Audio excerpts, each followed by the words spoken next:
माना कि आज के ज़माने में ढेर सारे वेरिएशन है, बहुत सारा मेन्यू है हमें खाने पीने के लिए और बच्चों को क्विक खाने के लिए मैगी, पास्ता, बहुत सारी चीज़ें हैं।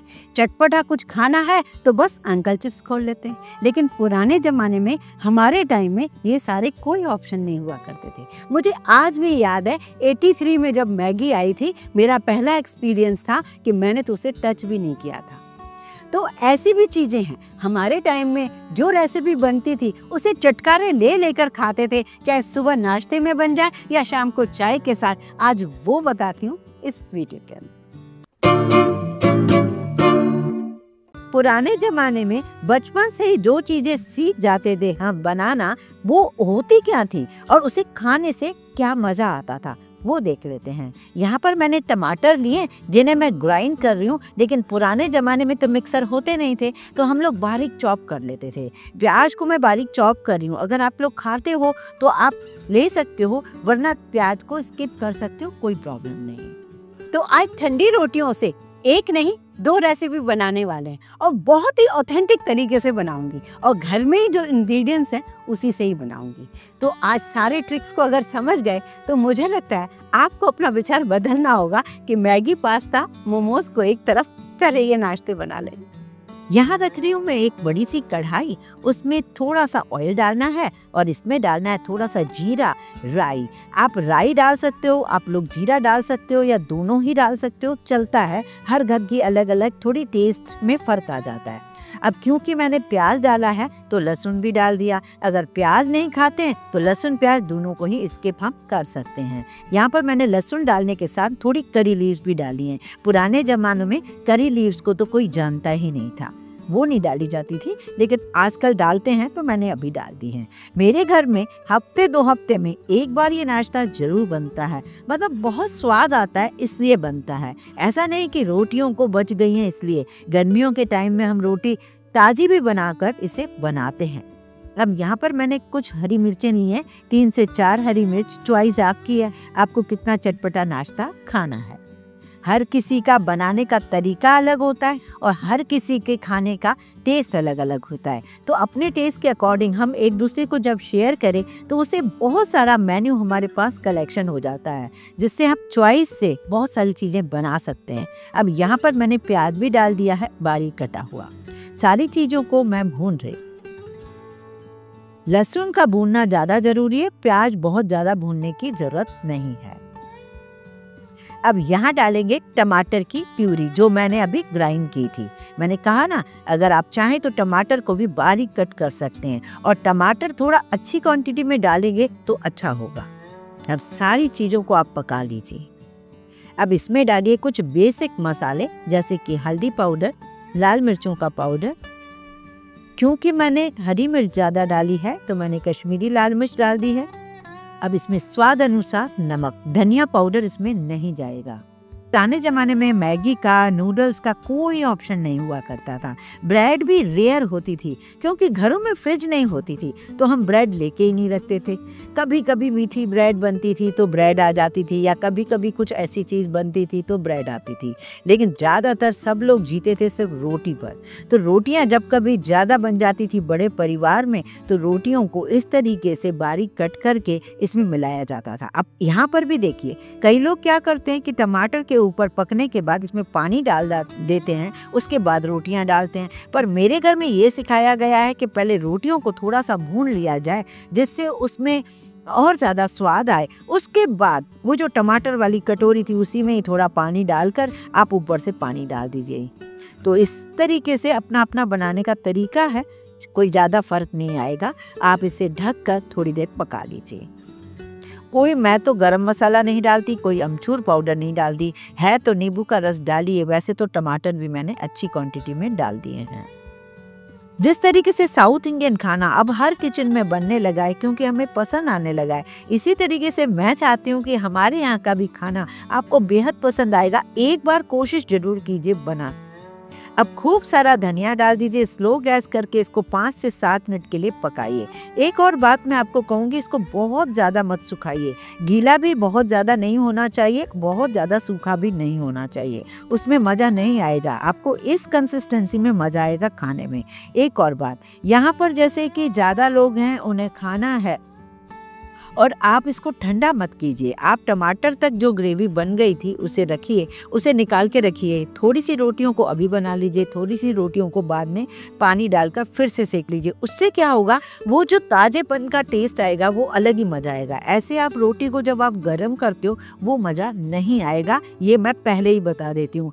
फिर क्या होता है कि उसमें स्वाद कई गुना चेंज हो जाता है। इसको रोटी की सब्जी तो नहीं कह सकते, रोटी का नाश्ता कह सकते हैं। हमारे यहाँ इसे, हमारी भाषा में इसे सेयल मानी कहते हैं। मानी मीन्स रोटी, सेयल मतलब उसे दम दिया है ना, प्याज टमाटर के साथ, लहसुन के साथ, इसका मतलब उसको सेहा है। तो ये सेहल मानी, आप इसे रोटी की सब्जी कह सकते हो, रोटी के नूडल्स कह सकते हो, जो आपका मन करे उसे कह सकते हो, रोटी का पास्ता भी कह सकते हो।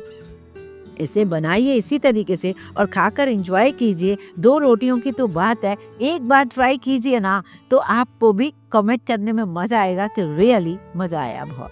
आपने देखा ना, मसालों का तो मतलब कोई वो ही नहीं है, बस हाथों का खेल है। तो इतने छोटे से काम को हम थोड़े से ही बड़े होकर ये सब बनाने लग गए थे। जैसे घर में किसी को भूख लगे, भैया बना लो नाश्ता। अब बारी आती है, एक और नाश्ता मेरा यादों से जुड़ा हुआ है, जिसके लिए मैं रूस जाती थी, रूसना मतलब नाराज हो जाती थी कि आज ठंडी रोटी क्यों नहीं है। तो आज हम बनाने क्या जा रहे हैं, जिसे हम ठंडी रोटी के साथ बहुत पसंद करते हैं, वो मैं आपको दिखा रही। देखिए, यहाँ पर मैं कुछ मसाले को, खास मसाले को कूट रही हूँ। कौन सा है खास मसाला देख लीजिएगा। ये मसालदानी है, मैं आपको टीम से पूछ के बता रही हूँ, इनको आइडिया भी नहीं होगा मैं इन पकोड़े में डालने क्या वाली हूँ। ये सूखा साबुत धनिया डाला है। अब मैं उनसे पूछ रही हूँ बहुत देर से कि मैं क्या डाल रही हूँ, कोई नहीं बता पा रहा है, तो मैं उनको बता ही देती हूँ कि मैं डालने क्या वाली हूँ। धनिया को तो मैंने दरदरा कूट लिया। दूसरी चीज़ ले रही हूँ अनारदाना। अनारदाना सिंधीज़ फैमिली में काफ़ी अच्छे से क्वांटिटी में इसको यूज़ किया जाता है। जैसे हमारे यहाँ कोकी में भी इसको यूज़ किया जाता है, पकौड़े में भी यूज़ किया जाता है। आजकल आप कैरी डाल सकते हो और नींबू का यूज़ कर सकते हो, लेकिन पुराने ज़माने में हमारी मम्मी इसी का ही यूज़ करती थी। हल्की सी खटास इस अनारदाने से आती थी, मज़ा आता था। ये अनारदाना ड्राई होता है, जो हम खाते हैं ना फ्रेश फ्रूट अनार, तो उसी को सुखा के, घरों में नहीं सुखाया जाता, मशीनों से सुखाया जाता है, उस अनारदाने को यूज़ करते थे।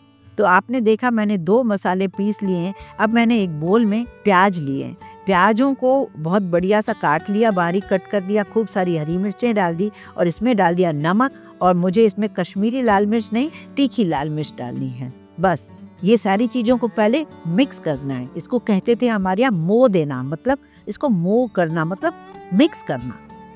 अब इसमें डाल दी हूँ बेसन, करीब करीब 1.5 कप बेसन, क्योंकि मैं 2 टाइप के पकौड़े थोड़े थोड़े आपको बना के दिखाऊंगी। अब यहाँ डाल दिया मैंने अनारदाना और सूखा साबुत धनिया जो मैंने क्रश किया था। इसमें डाल रही हूँ खूब सारा धनिया बारीक कटा हुआ। थोड़ा थोड़ा पानी डालकर इसे मैं इस तरीके से गूंथ रही हूँ, बहुत ज़्यादा गीला ना हो। ये प्याज में जो नमक पहले डाला था वो इसलिए कि पहले वो नमक और प्याज थोड़ा सा पानी रिलीज कर ले, जिसकी वजह से बाद में वो गीला ना हो। अब यहाँ पर लास्ट में जब मैंने बेसन को अच्छे से गूंथ लिया और उसके बाद इसका बैटर बना लिया, बहुत लूज भी नहीं है, बहुत ज़्यादा टाइट भी नहीं है, लास्ट में मैंने इसमें क्या किया देखिए, 1 पिंच मीठा सोडा डाला। मीठा सोडा डालने के बाद थोड़ा गर्म किया हुआ ऑयल डाला। ऑयल मेरी सासू माँ जरूर डलवाती थी, वो कहती थी कि ये डालने से ना इसका स्वाद लंबे टाइम तक सही रहता है। और क्या होता है, यहाँ पे मैं 2 तरीके आपको पकौड़े बनाने के बता रही हूँ। ये पकौड़े ऐसे हैं जैसे आपके यहाँ कोई मेहमान आ रहा है तो आप उनके साथ बैठ पाओ, तो ये सारा तामझाम पहले ही खत्म कर दो। तो ये बड़े बड़े पकौड़े इस तरीके से करछी से या हाथ से डाला जाता था, और बहुत ज़्यादा तेज़ गर्म नहीं होना चाहिए ऑयल, और ना ही स्लो भी होना चाहिए। अच्छा थोड़ा गर्म हो, मीडियम फ्लेम पर इन पकौड़ों को इस तरीके से बनाया जाता था। अब आपको लगेगा इतने बड़े बड़े मोटे पकौड़े कौन खाएगा, अंदर से कच्चे नहीं हो जाएंगे? यही तो आपको देखना है, इसलिए पूरा वीडियो देखिए। इन पकौड़ों को आप इस तरीके से निकाल के रख लीजिए और इसे ठंडा करना बहुत जरूरी है। अब इसे ठंडा कर रही हूँ, तब तक आपको दूसरी स्टाइल का पकौड़ा बता रही हूँ। उसमें भी बैटर तो वही रहेगा, पर यहाँ पर मैंने हाथों से ही डाला है। चम्मच से डाल सकते हो आप, छोटा छोटा, बहुत छोटा नहीं, छोटा छोटा पकौड़ा। ये इस साइज का पकौड़ा होना चाहिए। ये देखिए, इसे भी मैं निकाल लेती हूँ। इसे भी थोड़ा ठंडा करना जरूरी है। आपने कई टाइप के पकौड़े बनते देखे होंगे, थोड़ा सा डिफरेंस आपको लगा कि नहीं, आखिर में मुझे बताइएगा जरूर, क्योंकि अभी तक तो सब सेम लग रहा है, लेकिन बाद में आपको फर्क पता चलेगा कि क्या फर्क था। अब ये जो छोटू वाला पकोड़ा है ना, उसको मैंने लिया, एक कटोरी ली और इसे थोड़ा प्रेस किया। ये दोनों ही पकोड़े ऐसी चीज है कि मेहमान आए तो आप इतनी तैयारी करके पहले से ही रख लो। ये देखिए, इसे थोड़ा प्रेस करना है, बहुत ज़्यादा प्रेस नहीं करना, पर इतना प्रेस करना है कि वो थोड़ा सा साइडों से उसके क्रैक्स नजर आए। इससे दो फायदे हैं, एक तो ये अंदर तक क्रिस्प होगा, और दूसरा ये आपको इंस्टेंट बस उसी समय निकाला, फ्राई किया और निकाल लिया, ये भी होता है। कोई गेस्ट आ रहे हैं, कोई दिक्कत ही नहीं। और ये पकौड़ा इतना टेस्टी ना, आपको ठंडी रोटी के साथ और कुछ चाहिए ही नहीं। पुराने जमाने में ना चटनियाँ भी जरूरी नहीं है कि आपके पास बनी ही पड़ी रहे, तब भी आप सिर्फ पकौड़े के साथ रोटी खा सकते हो। अब इनको आप डबल फ्राई कर सकते हो जब भी कोई गेस्ट आए। और अगर आपको डबल फ्राई नहीं करना है तो आप क्या कर सकते हो, इसको पूरा ही तल लीजिए, पर जितना इसमें, मतलब मैंने बताया ना कि जो चेंज आपको दिखाने वाली हूँ वो इस तरीके का चेंज होगा। अब जो ये मोटे पकौड़े बनाए थे, आपने देखा था पूरी करछी से पकौड़े बना रही थी, उसके कई पार्ट कीजिए छोटे छोटे, लेकिन ठंडा करने के बाद अगर आपने गरम में किया तो सब बिखर जाएगा। इसको बोला जाता है सन्ना पकोड़ा। ये हलवाई लोग बनाते थे शादियों में, जैसे शुरू में कुछ ड्रिंक्स वगैरह देते हैं ना, तो उसके साथ ये पकौड़े बहुत ज़्यादा क्रिस्प बनते हैं। आप कभी ट्राई ज़रूर कीजिए शाम को चाय के साथ या कोई ड्रिंक के साथ। आप ना मुझे याद ज़रूर करोगे, ये मुझे पता है, लेकिन बनाइएगा ऐसे। अब जब हम इन्हें फ्राई करेंगे तो अच्छी फ्लेम जो है गर्म होनी चाहिए, ऑयल जो है अच्छा गर्म होना चाहिए। तो आज आपको ये डिफरेंस पता चला ना कि कितना ज़्यादा फ़र्क है ना पकौड़े में। एक और बात, जैसे पुराने ज़माने में तो ठंडी रोटी के साथ खाया जाता था, और मैं तो अपनी भाभी से बोलती थी कि मेरे लिए ठंडी रोटी क्यों नहीं बचाई, कभी कभी नहीं भी होती थी, तो मुझे लगता था कि नहीं, इसे पकौड़े के साथ तो मुझे ठंडी रोटी चाहिए। मैं छोटी थी ना, थोड़ी खटपटी थी, मतलब किचन में आकर मुझे अपनी चॉइस का चाहिए होता था। तो कई ऐसा मुझे आज भी याद आती हैं बातें। एक और बात कि ये जो पकौड़े हैं ना, अब जैसे ठंडी रोटी नहीं भी आपके घर में, तो आजकल तो हमारे घर में फ्रिज में ब्रेड पड़ी रहती है, तो ब्रेड के साथ भी बहुत अच्छा लगेगा ये पकौड़ी। और ना साथ में चटनी भी ले लीजिएगा और मज़ा आ जाएगा, क्योंकि अनारदाना अभी मिलना थोड़ा मुश्किल है, सबके घरों में नहीं होता है, तो आप ना कैरी डाल सकते हो, करौंदे डाल सकते हो, और फिर नहीं चटनी के साथ खा सकते हो, कोई प्रॉब्लम नहीं है। अब आपने पहले देखा जो वो पकौड़े मैंने प्रेस किए थे, उनको तो फ्राई किया, उसको निकाल दिया। ये जब आप पकौड़े डालें तो ध्यान आपको ये रखना है कि इसके लिए आपको चलाना ज़्यादा नहीं है, नहीं तो बिखर जाएंगे ये पकौड़े।